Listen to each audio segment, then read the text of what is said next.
as well. So he's got rounds under his belt. I would say that the answer to that is yes. Round 2 begins here live at the Galen Center on the campus of USC in downtown Los Angeles. You are watching live internet coverage, Showtime Boxing on Facebook Live. We know there was a lot of social media buzz and internet buzz leading up to this broadcast, but we're glad that you found us here in the first 15 minutes of the broadcast and can join us for this maiden voyage. A lot of you may have watched the Joshua fight on Showtime earlier today. We'll talk about that coming up in just a bit. No spoilers just at this moment as to what happened there in the UK, but we will tell you and have some follow-up news in the heavyweight division as well. And then again, at 10 o'clock Eastern Time, we will sign off of this stream, and you all can flip over to Showtime to watch 2 World Championship fights live in Los Angeles. A couple of nice straight lefts by Lubin to the body, then to the head. Now he loops one of those lefts.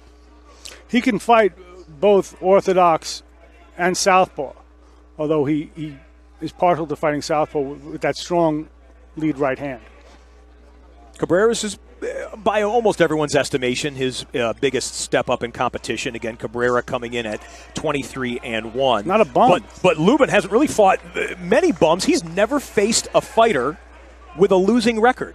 You know, if you got a kid with super talent, you feed him in the first 5 fights or so. These 3-18 fighters, these just ham and egg guys who come out to make a few $100. And now Lubin pours it on, and there's a second round knockdown for Erickson Lubin. He just overwhelmed him there with both hands. Cabrera gathers himself, looks good to go. And back into the fray comes Lubin, trying to end it right here. A second knockdown.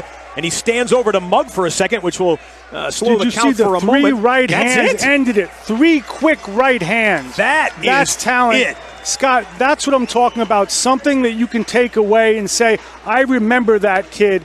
And that's also, when you score a win like that and you leave an impression in people's minds, you remember the kid's charismatic. You remember the ability. It's something to take with you. And that is also, from my perspective, time well spent. What do you need an Olympic medal for, or a bad Olympic decision potentially, if you're going to go out and earn your money like that? Erickson Lubin, 21 years old, just overwhelmed within, 3-4 minutes. A fighter at 37 years old who had 24 professional fights and had only lost once. Cabrera absolutely starched in the second round. Look at it one more time.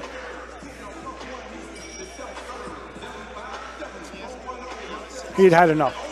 Now, Lubin, that was the first knockdown, and here comes the second one where Cabrera is just trying to get his win back up against the ropes. It just goes down. There was nothing there for Cabrera. By the way, I know that we're short on irony here, but Cabrera did have a decorated amateur career, as a Pan Am Games gold medalist, and an Olympian. It didn't do him much good here. I grant you that was a long time ago, but youth was served here.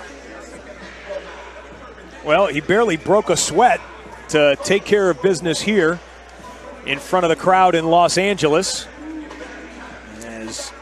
Well, the stoppage was pretty obvious. He might not have got up from a 10 count anyway. The Hammer Lubin asked who his favorite fighter was. Named a few guys, Floyd Mayweather on the current scene, but he also said Marvin Hagler was one of his favorite fighters. And he was asked one time, how would you do against Hagler? Said, both of us would end up in the hospital, is what Lubin said.